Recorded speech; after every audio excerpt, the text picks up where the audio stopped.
So hi guys, welcome back to my channel. तो आज हम स्टार्ट करने वाले हैं हमारी लेक्चर सीरीज। तो सबसे पहले हम स्टार्ट करेंगे जो 12th क्लास का लिए one of the important chapter है for JEE advance, specifically for JEE advance. तो ये है तो हमारा टॉपिक है सॉलिड स्टेट। ठीक है, तो आप मान के चलिए जेई एडवांस में हमेशा इस टॉपिक से एक क्वेश्चन आता है, एक तो आता ही आता है, और like on the easier side होता है, तो आप ये कर भी सकते हैं। तो अगर आप जेई एडवांस का प्रिपरेशन कर रहे हैं तो आप ये जरूर देख सकते हैं। ठीक है, तो हम स्टार्ट करते हैं। सबसे पहले हम पढ़ेंगे, पहले हम थोड़ा बेसिक से स्टार्ट करते हैं कि कैरेक्टरिस्टिक्स क्या होते हैं सॉलिड स्टेट के। ये आपको मालूम ही है, बट स्टिल आपको ये पता होना चाहिए।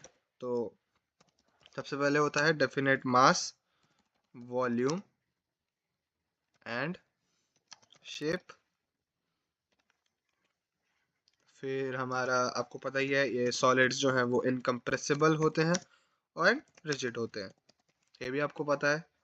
थर्ड, कि जो भी हमारे जो कॉन्स्टिट्यूएंट पार्टिकल्स, मान लीजिए आपका एक सॉलिड स्टेट है, तो उसमें आपके अगर एटम्स हैं या आयन्स हैं, मान लीजिए कॉन्स्टिट्यूएंट पार्टिकल्स मतलब जो भी उस चीज़ को कॉन्स्टिट्यूएंट कर रहे हैं, जो कि उसको फॉर्म कर रहे हैं। तो फिर चाहे वो हमारे एटम्स हो, आयन्स हो या मॉलिक्यूल्स हो, उनका क्या होता है, they have fixed position, they have fixed position and they oscillate and they oscillate about their mean position. तो ये भी आपको कैरेक्टरिस्टिक मालूम ही होगा कि वो ऑसिलेट करते हैं अबाउट मीन पोजीशन। और चौथा पार्ट भी आपको मालूम ही होगा, जो कि सब आपस में इंटरकनेक्टेड ही है, कि intermolecular distances are short. और अब मैं पूछूं तो क्यों शॉर्ट है? ड्यू टू स्ट्रॉन्ग और short due to strong intermolecular forces. ठीक है, तो ये आपको समझ में आया होगा। अब हम थोड़ा हम आगे चलते हैं। तो अब हम थोड़ा यहाँ से आगे चलते हैं। तो हम पहले अब पढ़ेंगे classification of solids. Classification of solids. तो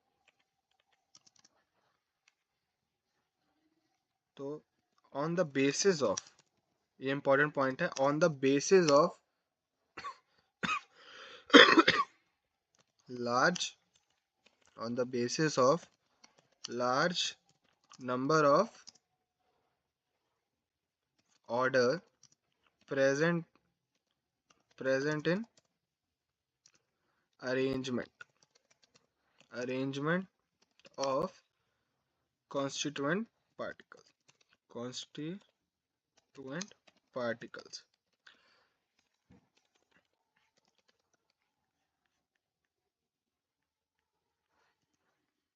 तो on the large number of the order present in arrangement, तो जो अरेंजमेंट के बेसिस पे है, तो हम उधर से डिफाइन करते हैं। तो इसमें हमारे मेजरली दो टाइप्स आते हैं। इसमें हमारे मेजरली क्या आते हैं? दो टाइप्स। सबसे पहले हमारा आता है क्रिस्टलाइन सॉलिड। क्या आता है? क्रिस्टलाइन। आपने बहुत बार वर्ड सुना होगा क्रिस्टलाइन। तो क्रिस्टलाइन सॉलिड, तो ये क्या होता है? इसके कैरेक्टरिस्टिक्स होते हैं, usually they consist of large number of small crystals, each of them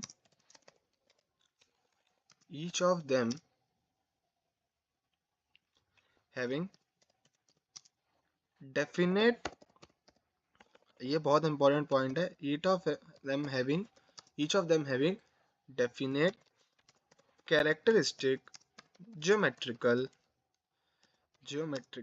shape। एक काम करता हूँ, इसको हाईलाइट कर देता हूँ आप लोगों के लिए।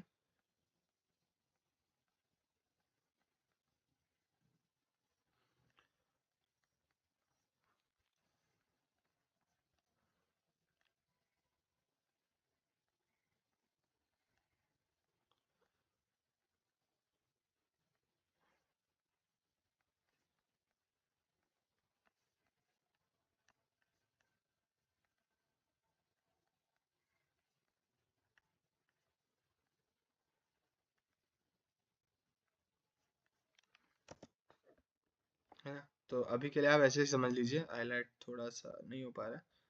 कि usually consist of large number of small crystals, each of them having definite characteristic geometrical shape. ठीक है, इनका क्या होता है, ज्योमेट्रिकल, इनका डेफिनेट ज्योमेट्रिकल शेप होता है। ठीक है, तो अगला पॉइंट सेकंड, ये भी one of the important point है हमारे क्रिस्टलाइन का, कि द कॉन्स्टिट्यूएंट, अभी मैंने आपको बताया कॉन्स्टिट्यूएंट पार्टिकल्स क्या होते हैं।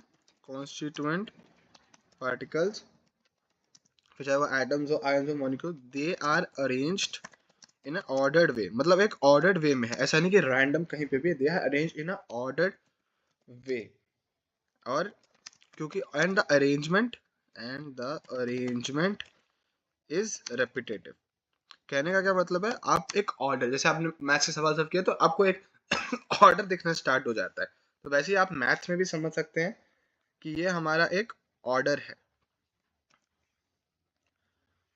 तो वैसे ही हमारे, जैसे मान लीजिए आपका एक मान लीजिए आपका एक शेप है, तो वो एकदम ऑर्डर्ड फॉर्म में है और वैसे ही वो रिपीट हो रहा है, वैसे ही वो बार बार रिपीट हो रहा है, तो हमें एक तो कैरेक्टरिस्टिक ज्योमेट्रिकल शेप भी है, फिर वो अरेंज इन ऑर्डर्ड वे भी है, और साथ में वो अपने आप को रिपीट कर रहा है। ठीक है, ये सब बहुत बेसिक चीजें हैं, पर आपको पता जरूर होनी चाहिए। फिर है कि they have a long range order, they have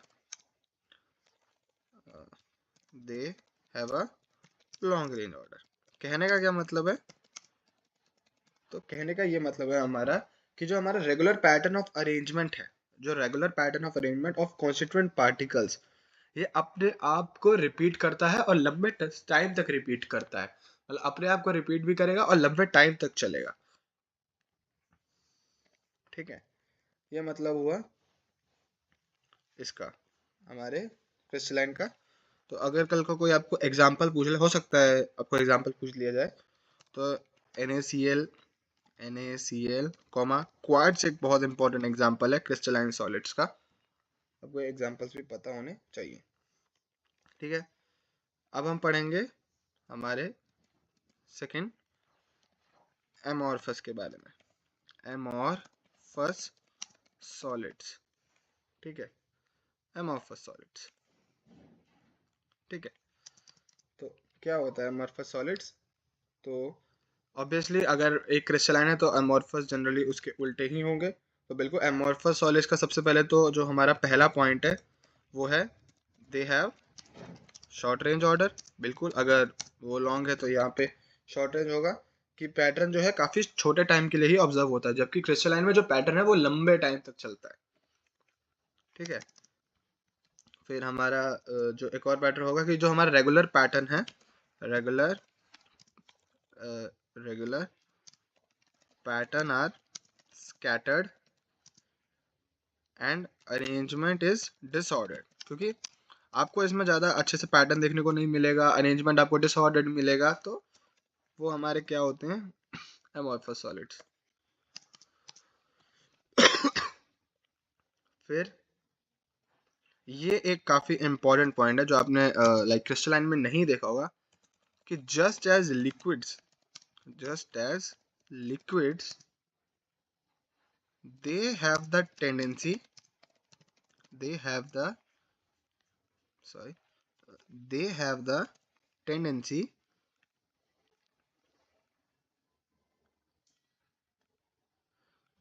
through which sorry they have the tendency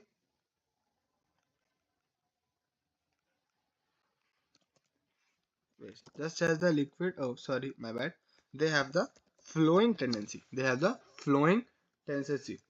Obviously, means I am writing though, obviously they would slow, obviously less than the liquids, and they are called as pseudo solids. क्या बोलते हैं, pseudo solids और super cooled liquids. ठीक है, pseudo solids और super cooled liquids, क्योंकि ये थोड़ा फ्लो भी कर सकते हैं।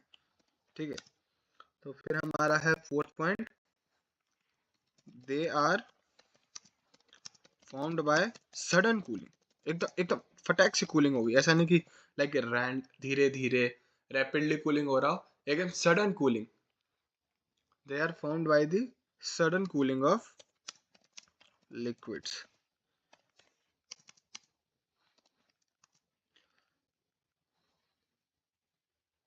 And obviously they can also convert, they may also become crystalline, they may also become crystalline at some temperature, at some temperature। ठीक है, तो आपको यहाँ से पॉइंट समझ में आया हो। अगर एग्जांपल्स की अब बात करें, अगर आप एग्जांपल्स की बात करें तो हमारे क्या हो जाएंगे, जैसे पीवीसी पाइप्स आते हैं हमारे, वो एमोर्फस होते हैं, टेफ्लॉन हो जाएगा, टेफ्लॉन हो जाएगा, ग्लास एक बहुत प्रीमियम एग्जांपल है हमारे इसका, रबड़ मान लीजिए। ठीक है, तो ये हमारे एग्जांपल्स हो जाएंगे। ठीक है, तो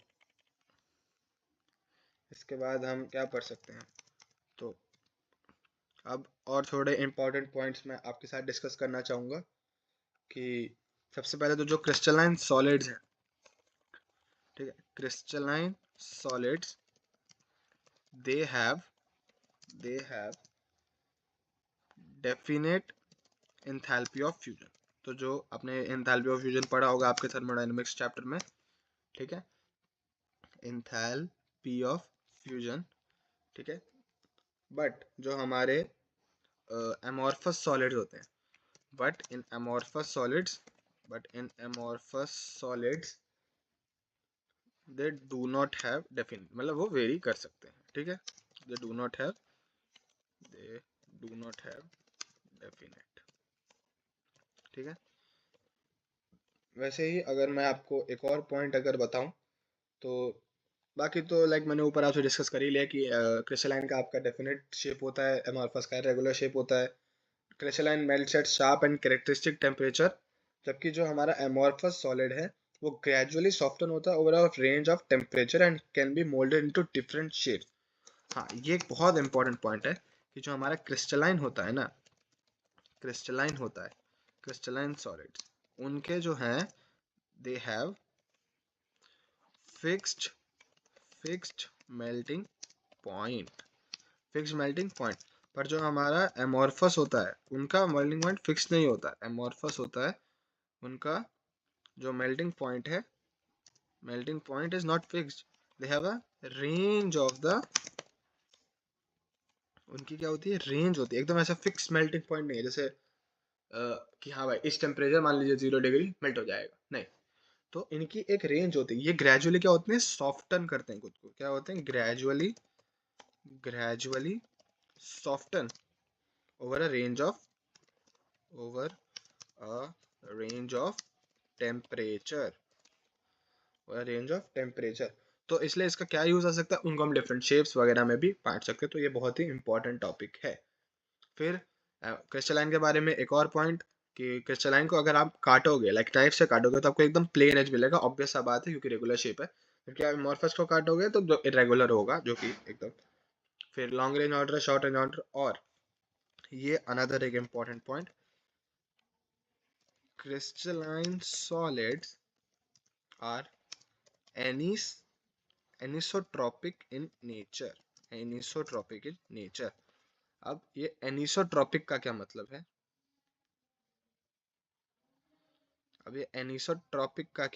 है, सबसे पहले आइए ये जानते हैं। एनिसोट्रॉपिक का क्या मतलब है कि जो भी सम फिजिकल प्रॉपर्टीज,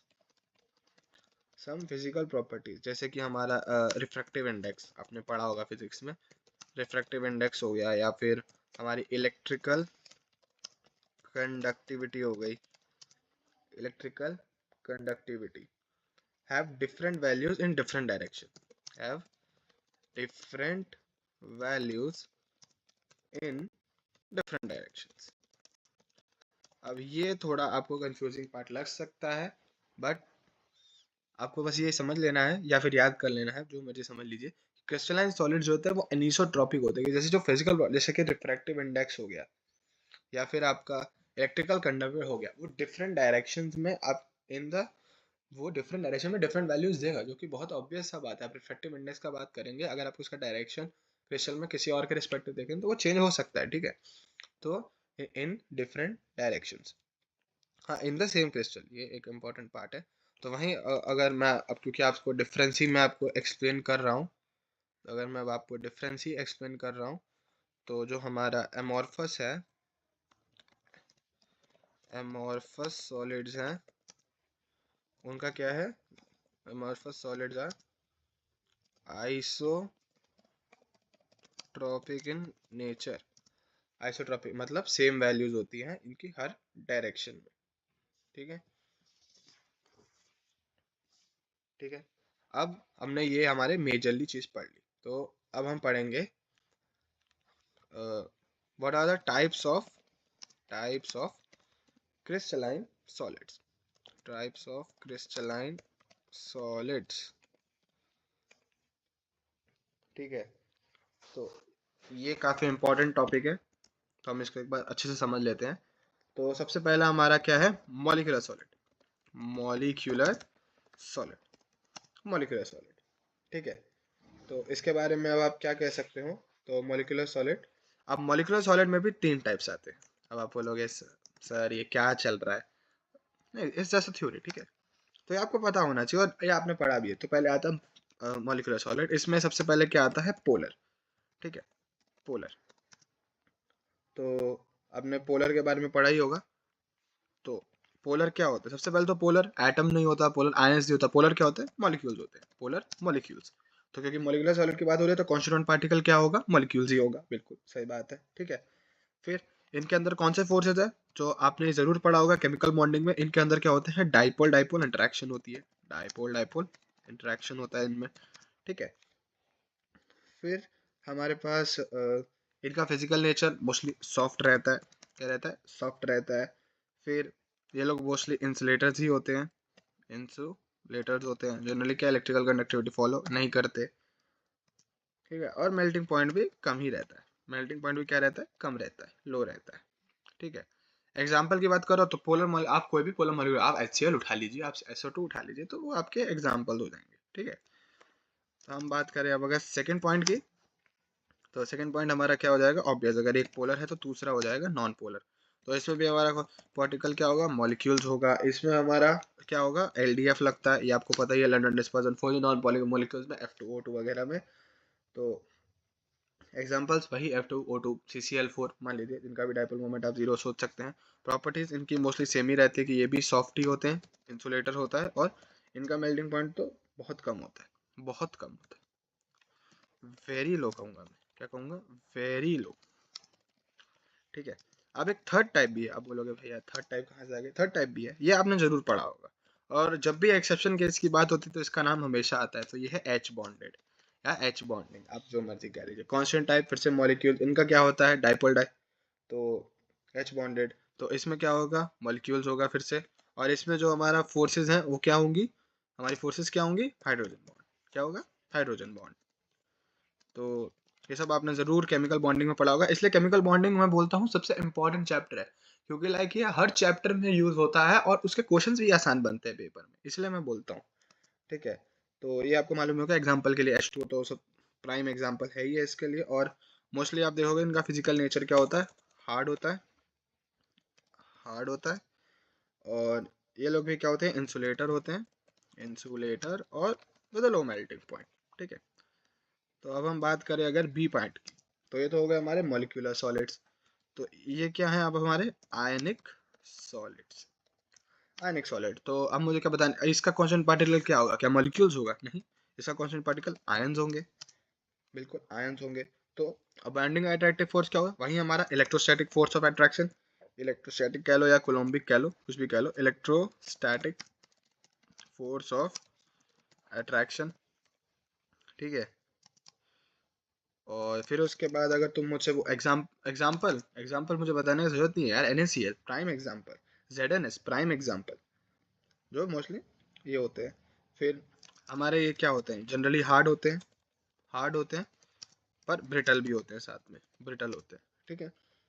फिर इलेक्ट्रिकल कंडक्टिविटी, ना इसका इलेक्ट्रिकल कंडक्टिविटी बहुत इंपॉर्टेंट है, सही बता रहा हूँ, बहुत इंपॉर्टेंट है, स्टार मार्क कर लो चाहो तो, बहुत इंपॉर्टेंट है कि solids have ionic solids are insulators in insulator in solid state, but they but they are they are conductors in they are conductors in molten they are conductors in molten state or in its aqueous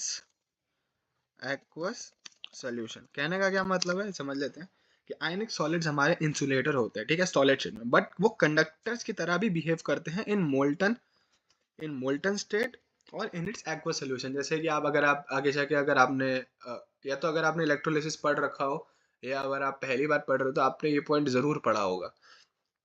like NaCl को हम पानी में डाल देते हैं, फिर हम like उसका एक्वस सॉल्यूशन, या तो हम मोल्टन NaCl लेते हैं, तो वो जरूर हमारा क्या करता है, कंडक्ट करता है, ठीक है, यही रहता है। तो अब हम आगे चलते हैं, इसमें कोई सब पार्ट नहीं है, तो ये आ जाएगा मेटेलिक सॉलिड्स। तो ये भी आपने पढ़ा ही होगा, मोस्टली बॉन्ड्स वही है, मतलब नॉर्मल चीज़ें ही है, ठीक है। तो अब आप बोलोगे इसमें कॉन्स्टिट्यूएंट पार्टिकल क्या होगा, तो ये आपने पढ़ा ही होगा। इसमें एक वर्ड आता है कि सी ऑफ डी लोकलाइज इलेक्ट्रॉन्स, ये भी आपने केमिकल बॉन्डिंग और पीरियोडिक टेबल में बोलता हूँ, वो दोनों चैप्टर बहुत इंपॉर्टेंट है, वो हर जगह यूज होते हैं, सी ऑफ डी लोकलाइज इलेक्ट्रॉन्स, ठीक है। फिर आप पूछो कहाँ पे यूज होगा, Fe मान लो, सिंपल, जो हमारे कंपाउंड होते हैं FeCu, ठीक है, FeCu वगैरह, ठीक है। फिर क्या से होते हैं, हार्ड होते हैं पर मेलेबल होते हैं, डक्टाइल होते हैं, ठीक है, Cu हार्ड होते हैं बट मेलिएबल होते हैं, ठीक है। और फिर हमारे इसका भी सेम ही केस है, conductor in solid state and नहीं, इसका सेम केस बिल्कुल नहीं है, सॉरी माय बैड, कि मेटालिक सॉलिड हमारे कंडक्टर होते हैं सॉलिड स्टेट में भी और मोल्टन स्टेट में भी, दोनों स्टेट में। तो ये हमारा डिफरेंस है आयनिक और मेटालिक में, ठीक है। और इसका जो मेल्टिंग पॉइंट है वो हाई रहता है, सॉरी आयनिक का भी बताना रह गया था, हाई रहता है, और इसका भी अच्छा खासा हाई रहता है, ठीक है।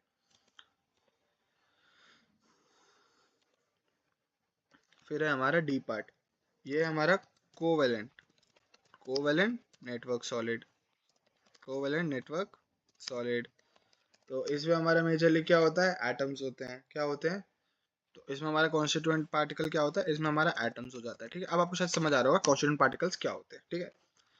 और इनके अंदर मेजरली क्या होता है, कोवेलेंट बॉन्ड, ठीक है, कोवेलेंट बॉन्ड कोवेलेंट बॉन्ड। फिर एग्जांपल आपको मालूम ही है, आप SiO2 क्वार्ट्ज मान सकते हो, आप डायमंड ले सकते हो, ठीक है। अब इसमें भी लाइक मेजरली दो टाइप्स होते हैं, जैसे अगर आप कार्बन के बारे में पढ़ेंगे तो एक होता है हमारा ग्रेफाइट और एक होता है हमारा डायमंड। तो ग्रेफाइट क्या होता है, सॉफ्ट हो जाता है, जबकि जो डायमंड क्या होता है, वो द हार्डेस्ट एलिमेंट है, तो द हार्डेस्ट मटेरियल है, सॉरी, ठीक है। तो जो हार्ड वाला है वो इंसुलेटर है, जो सॉफ्ट वाला है वो कंडक्टर है। तो इसमें भी ऐसे दो केस एग्जिस्ट करते हैं, ठीक है। तो आई होप आपको ये क्वेश्चन समझ में आया होगा, आपको ये टॉपिक समझ में आया होगा। तो इसी बात पे क्वेश्चन हो जाए, क्वेश्चन से समझेंगे तो आपको बहुत बढ़िया समझ में आएगा। एक क्वेश्चन हो जाए, मैं आपको बोलता हूँ, ठीक है। मुझे मेरे आंसर से पहले मुझे कमेंट सेक्शन में आप लोगों के आंसर चाहिए, ठीक है। एक मान लीजिए एक सॉलिड ए है, ठीक है, ये बहुत हार्ड है, is very hard electrical insulator है, ठीक है। और साथ में सॉरी इलेक्ट्रिकल है, ऐसे लिख देता हूँ, इंसुलेटर इन सॉलिड है, as well as in molten state, ठीक है। तो मतलब दोनों में ही क्या है, इंसुलेटर है, दोनों में ही क्या है, मोल्टन स्टेट में इंसुलेटर है, एट और melts at extremely high temperature. Which type of solid is it? Which type of solid is it? हाँ, कोवेलेंट में एक चीज बतानी रह गई कि जो इसका भी जो हमारा मेल्टिंग पॉइंट होता है वो क्या होता है, वेरी हाई होता है, ठीक है। इसका मेल्टिंग पॉइंट क्या होता है, वेरी हाई, ठीक है, क्योंकि कोवेलेंट बॉन्ड्स है तो ऑब्वियस। तो, तो चलो, तो वीडियो को पॉज करो, सॉल्व करो, तो मैं आपका आंसर बता देता हूँ। तो सबसे पहले इसने क्या बोला है, हार्ड। तो सबसे पहले तो हार्ड लेना है। तो अगर हार्ड लेना है तो नॉन पोलर और पोलर तो नहीं हो सकते, ठीक है। फिर उन्होंने क्या बोला है, इलेक्ट्रिकल बोल दिया है और इंसुलेटर बोला है। तो इंसुलेट और दोनों केसेस में बोल दिया है, तो मेटालिक सॉलिड भी नहीं हो सकता है, एच बॉन्डेड भी नहीं हो सकता है, आयनिक भी नहीं हो सकता है। तो ये तो यहीं पे क्वेश्चन खत्म होगा, क्योंकि insulator in solid as well as और हार्ड, ठीक है। नहीं, यहाँ पे दो केस अभी बचे हैं, एक हमारा बचा है एच बॉन्डेड और बचा है कोवेलेंट। फिर इन्होंने क्या पॉइंट दिया है, at extremely high temperature. At extremely high temperature, तो एच बॉन्डेड वाले को क्या होता है, लो लो होता है, ठीक है, मेल्टिंग पॉइंट। तो हमारा इसका आंसर क्या हो जाएगा, तो ये हमारे किस कौन सा सॉलिड है, ये हमारा हो जाएगा कोवेलेंट सॉलिड, कोवेलेंट सॉलिड, ठीक है। तो आई होप आपको ये क्वेश्चन समझ में आ गया, ठीक है। अब हमारा जो मेजरली टॉपिक का डिस्कशन रहेगा वो हमारे क्रिस्टलाइन ही रहने वाला है मेजरली। तो या फिर शायद से सारा कुछ ही हम क्रिस्टलाइन पे ही बात करेंगे, वो आपको आगे देख के पता लग जाएगा। तो सबसे पहले हम बात करेंगे क्रिस्टल लैटिस और यूनिट सेल वगैरह के बारे में। तो ज़रूर आपको पता होना चाहिए कि सबसे पहले तो अरेगुलर अरेंजमेंट, काम करता हूँ, हाँ,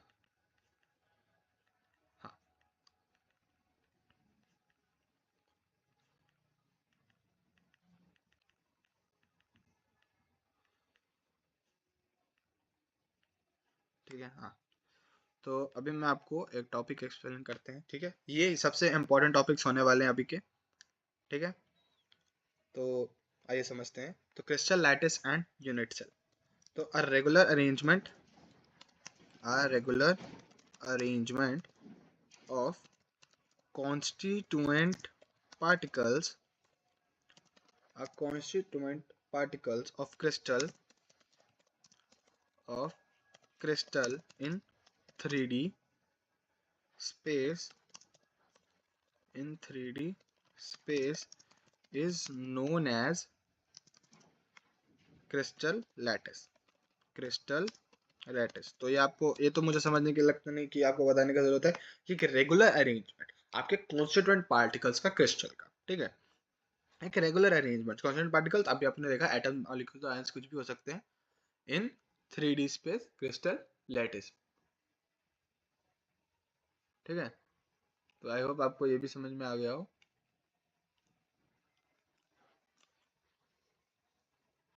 फिर हम पढ़ेंगे कुछ कैरेक्टरिस्टिक्स ऑफ क्रिस्टल लैटिस, कि ईच पॉइंट का, ये कैरेक्टरिस्टिक्स पढ़ने जरूरी होते हैं। कैरेक्टरिस्टिक का थोड़ा सा थ्योरेटिकल है ये टॉपिक, इवन दो ये थोड़ा फिजिकल केमिस्ट्री का ही है, बट थोड़ा काफ़ी ज़्यादा थ्योरेटिकल है कंपैरेटिवली, बट पता होना चाहिए। Each point in the crystal lattice, each point in the crystal crystal lattice is known as lattice point, is known as lattice point, ठीक है।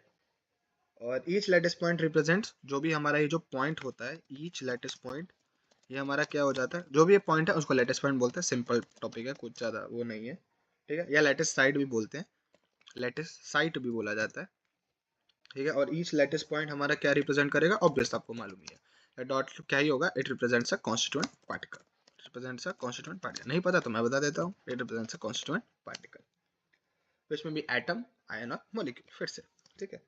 और फिर जो है, हम जो लेटिस लाइन, जो लेटिस पॉइंट्स हैं, हम उसको कैसे जोड़ देते हैं, obviously by the straight lines to bring out the geometry of the lattice. मान लीजिए आपके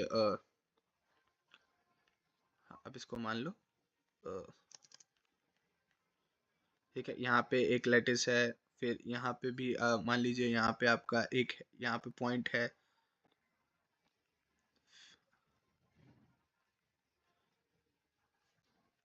ठीक है।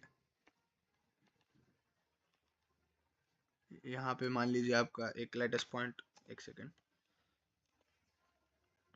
ठीक है। और फिर वैसे ही एक लेटिस पॉइंट हमारा यहाँ पे भी है ना। ऐसे मान लीजिए आपके स्मॉल स्मॉल सर्कल्स है, मान लीजिए, ठीक है।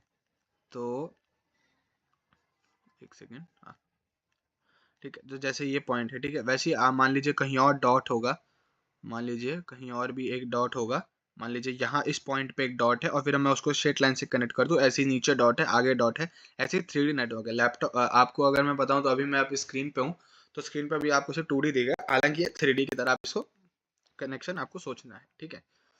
तो ये टॉपिक है हमारा। तो इस lattice point represent the constituent particle, और लैटिस पॉइंट जो है हमारे किससे ज्वाइन होते हैं, लैटिस पॉइंट्स हमारे ज्वाइंट होते हैं, lattice points are joined by straight lines, ठीक है। आपको ये भी समझ में आ गया होगा। अब हम बढ़ते हैं एक और important, very important, unit cell, कि ये यूनिट सेल क्या होता है। यूनिट सेल होता है the smallest the smallest the smallest repeating unit of crystal, the smallest repeating unit of crystal lattice, which defines the crystal completely, which defines the crystal completely, ठीक है। Smallest repeating unit of crystal lattice, ठीक है। Smallest जो कि हमारा पूरा geometry और सब कुछ हमें बता सकता है क्रिस्टल के बारे में, ठीक है, उसको हम बोलते हैं हमारा यूनिट सेल, ठीक है। तो 3D में यूनिट सेल कैसे डिफाइन होता है, ठीक है। तो 3D में यूनिट सेल हमारा कैसे डिफाइन होता है, सबसे पहले हमें ये देखना होगा। तो ऑब्वियस सा बात है, कैसे 3D है तो हमारी 3 एजेस होंगी, 3 एजेस, तो नेमली क्या, ए बी और सी, ठीक है। हमारी 3 एजेस, दे मे और मे नॉट बी परपेंडिकुलर होना उनका कोई ज़रूरी नहीं है, ठीक है। फिर हम मान लेते हैं एंगल बिटवीन द एज। अब आपको एंगल बिटवीन द एज याद रखना पड़ता है, एंगल बिटवीन द एज अभी आपको याद रखना पड़ता है। तो सबसे पहले तो आपका आता है एंगल अल्फा। अभी तो अगर मेरे से ड्रॉ हो पाएगा तो मैं आपको ड्रॉ कर देता हूँ, एक सेकेंड, एक सेकेंड ना, एक सेकेंड,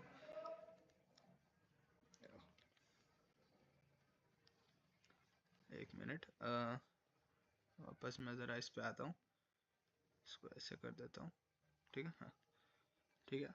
तो अल्फा, तो जो आपका अल्फा है वो क्या होता है, अल्फा क्या होता है आपका, ठीक है, अल्फा।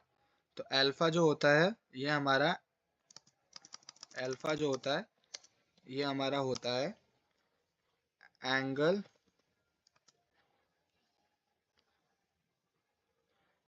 बिटवीन, जो हमारा एज है, angle between B and C, B और सी के बीच में जो आपका एंगल है वो हो जाता है आपका अल्फा, ठीक है।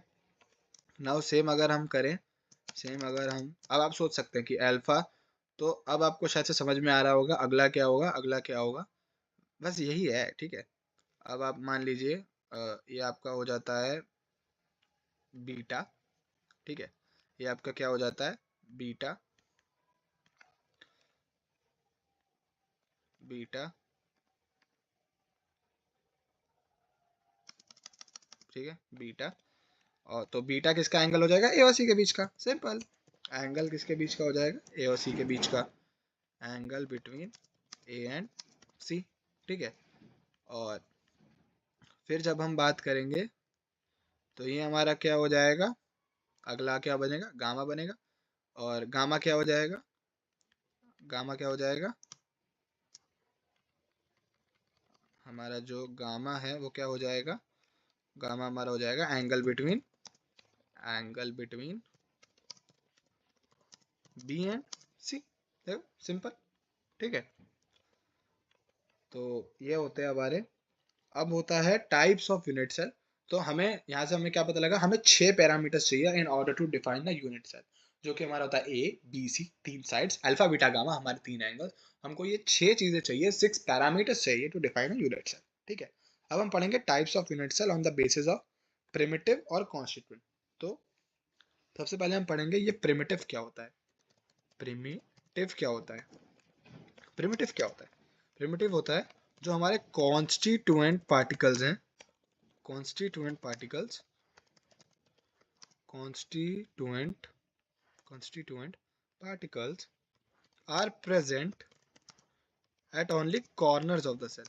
मान लीजिए आप एक काम कीजिए, ठीक है, आप एक काम करें, मैं आपको बताता हूँ, at only corners of the unit cell, corners of the unit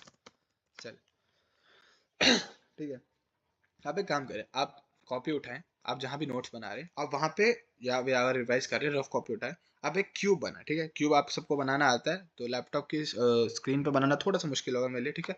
बनाए तो जितने भी कॉर्नर्स है, सबसे पहले तो आप कमेंट लिख दीजिए कितने कॉर्नर्स हैं, और आपको क्यूब बनाना है, और जितने भी कॉन्स्टेंट पार्टिकल्स आपके उस कॉर्नर ऑफ अ यूनिट है वो क्यूब में प्रेजेंट होंगे, तो लाइक मोस्टली 8 कॉर्नर्स हो गए, ठीक है। 8 ही होते हैं, ठीक है, मैंने ही बता दिया, ठीक है। तो 8 कॉर्नर्स होते हैं, ये आपको मालूम भी होगा। तो वो हमारे क्या हो जाएंगे, अगर कॉन्स्टेंट पार्टिकल सिर्फ वहीं पे मौजूद है, तो अगर वो सिर्फ वहीं पे मौजूद है, ठीक है, तो आ जाता है कॉर्नर, ठीक है। हमारा जो सेकंड टाइप होता है वो हमारे होते हैं सेंटर्ड यूनिट सेल। क्या होते हैं? Centred unit cell.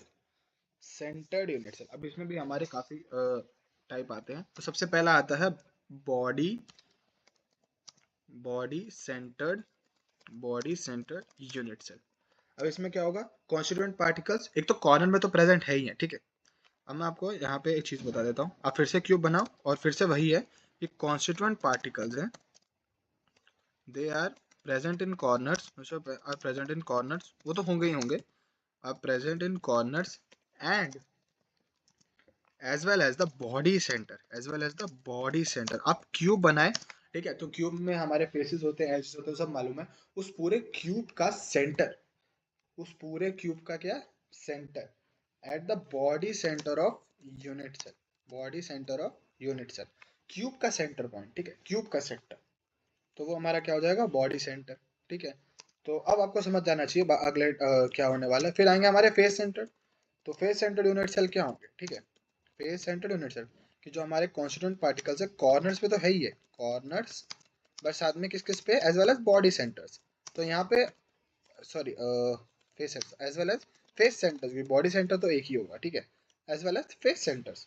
तो फेस सेंटर्स कितने होते हैं, आप खुद पहले बताइए कितने फेसेस होते हैं, और ऐसे ही कितने सेंटर हो सकते हैं, ठीक है, ठीक है, समझ में आया। लाइक जैसे कि हमारे फेसेस होते हैं, आप क्यूब बनाएंगे तो आपको दिखता है ना फेसेस, ऊपर वाला फेस, नीचे वाला, लेफ्ट वाला, राइट वाला, आगे वाला, पीछे वाला, 6 फेसेस, ठीक है। तो अगर उसके बीच में यूनिट सेल है तो फेस सेंटर यूनिट सेल है, सिंपल। फिर हम पढ़ेंगे, हम करते हैं थर्ड टॉपिक हमारा, सॉरी थर्ड पॉइंट हमारा, ये हमारा क्या है, end centred unit cell, end centred unit cell, ठीक है, एंड सेंटर्ड यूनिट सेल। अब इसमें क्या होगा, ऑपोजिट फेस सेंटर, कि कॉर्नर्स पे तो है ही है, कॉर्नर्स पे तो है ही है, प्लस हमारे किस पे, ऑपोजिट फेस सेंटर्स पे, मतलब आगे है तो पीछे भी है, लेफ्ट है तो राइट भी है, ऑपोजिट फेस सेंटर, ठीक है। तो इवन भी मान सकते हो आप, इवन ही चलेगा हमेशा, ठीक है। अब है क्रिस्टल सिस्टम्स। क्या है हमारे क्रिस्टल सिस्टम्स। अब हमें यहाँ से थोड़ा, ये अब याद करने वाला टॉपिक है, बिल्कुल आपको याद करना ही पड़ेगा, इसमें कोई लड़ाई नहीं है। तो ये आपको पढ़ना पड़ेगा क्रिस्टल सिस्टम्स, क्रिस्टल सिस्टम्स, ठीक है। तो on the basis of A B C और अल्फा बीटा गामा, जो भी हमारे 6 पैरामीटर्स हैं, on the basis of, on the basis of 6 parameters,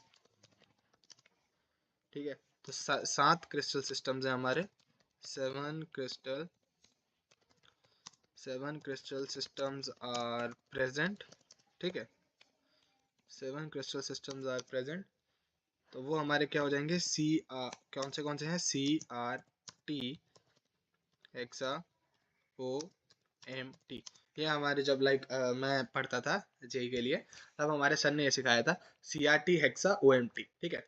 तो CRT क्या होता है, तो C स्टैंड फॉर, एक सेकेंड, हाँ, तो C stand for, C stand for cubic, C stands for cubic, R stands for rhombic, rhombic, T stands for tetragonal, tetragonal, hexa stands for, अब ये तो मुझे बताने का जरूरत नहीं होना चाहिए, hexagonal, hexagonal, ठीक है। O stands for orthorhombic, ortho, ortho, orthorhombic,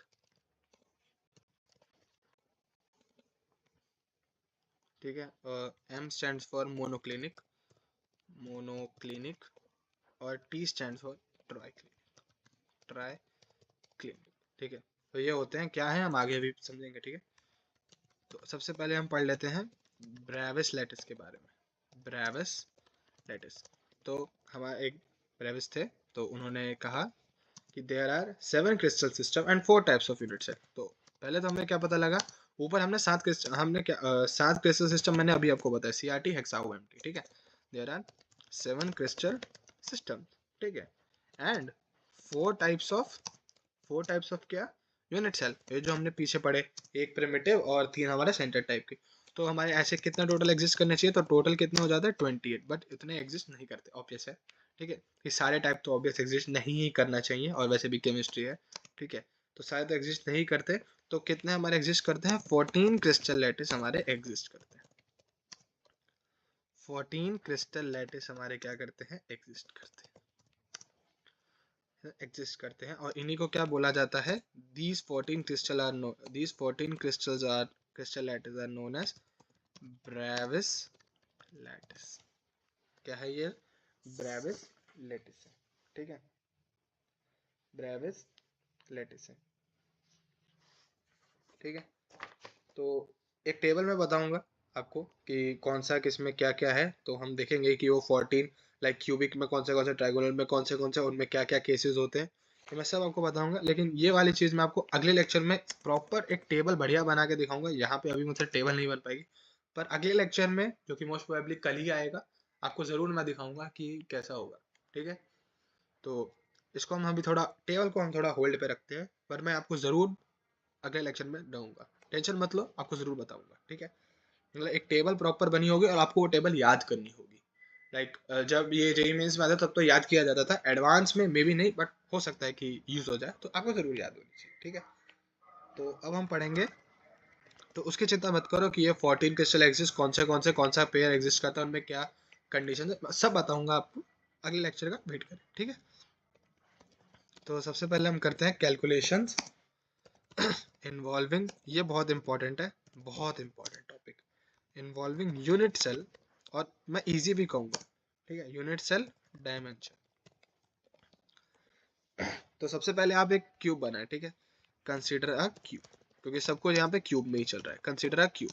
तो हमारे फेसेस कितने होते हैं, फेसेस कितने होते हैं, 8, सॉरी, हाँ, फेसेस कितने होते हैं, 8। ठीक है, oh sorry sorry, my bad, faces कितने होते हैं, 6। कॉर्नर्स होते हैं 8, कॉर्नर्स होते हैं 8। फेस सेंटर कितने हो जाएंगे, फेसेस जितने उतने फेस सेंटर, तो ये भी हो जाएंगे 6। फिर इन्होंने बोला है एजेस, एजेस कितने होते हैं, 12। आप क्यों बनाना, आपको पता लग जाएगा, एजेस होते हैं 12। तो एजेस अगर 12 है, एजेस अगर 12 है, तो एज सेंटर भी कितने हो जाएंगे, 12। एज सेंटर कितने हो जाएंगे, 12। और बॉडी सेंटर, नाम से पता लग रहा है, बॉडी का एक ही सेंटर होता है भाई, तो बॉडी का सेंटर कितना हो जाएगा, 1 हो जाएगा। ठीक है, ठीक है। फिर अब हम देखते हैं फेस डायगोनल्स कितने होते हैं, फेस डायगोनल्स, तो कितने फेसेस है, 6। तो 6 फेस है, तो एक फेस पे कितने डायगोनल हो सकते हैं, एक जो लेफ्ट अप से राइट बॉटम जाए, और एक हमारा राइट अप से लेफ्ट बॉटम जाए। ठीक है, समझ ना, 2 डायगोनल होते हैं। जैसे आप एक स्क्वायर मान लो, आप स्क्वायर के कितने डायगोनल 2 बना सकते हो, तो जो फेस क्या है, वो टाइप ऑफ एक स्क्वायर ही तो है। ठीक है, तो कितने फेसेस थे, 6, तो कितने हमारे फेस डायगोनल हो जाएंगे, 12 हो जाएंगे। फेस डायगोनल हमारे कितने हो जाएंगे, 12। अब बात करते हैं, अब हम यहाँ से हमारा टॉपिक शुरू करेंगे कैलकुलेशंस के बारे में, कैलकुलेशंस के बारे में। ठीक है, तो लेंथ ऑफ लेंथ ऑफ हमारा फेस डायगोनल क्या होगा, लेंथ ऑफ हमारा फेस डायगोनल क्या होगा, फेस डायगोनल क्या होगा। ठीक है,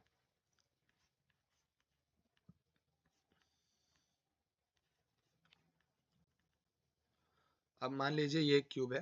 ठीक है, तो अभी तो मतलब ये क्यूब तो नहीं है, बट ठीक है, मान लीजिए। ठीक है, इसका साइड क्या है, ए है, तो मुझे बताना है कि फेस डायगोनल, मान लीजिए यहाँ से ऐसे एक लाइन निकली यहाँ पे, ये कितना होगा। ठीक है, तो हमको मालूम है ये साइड क्या है, ये वाली साइड ए है, ये वाली साइड क्या है, ए है, और ये 90 डिग्री होगा। अभी थोड़ा लाइक मैंने वैसे बना रखा है, बट ये ऐसा नहीं होगा। ठीक है, तो काम करते हैं ना,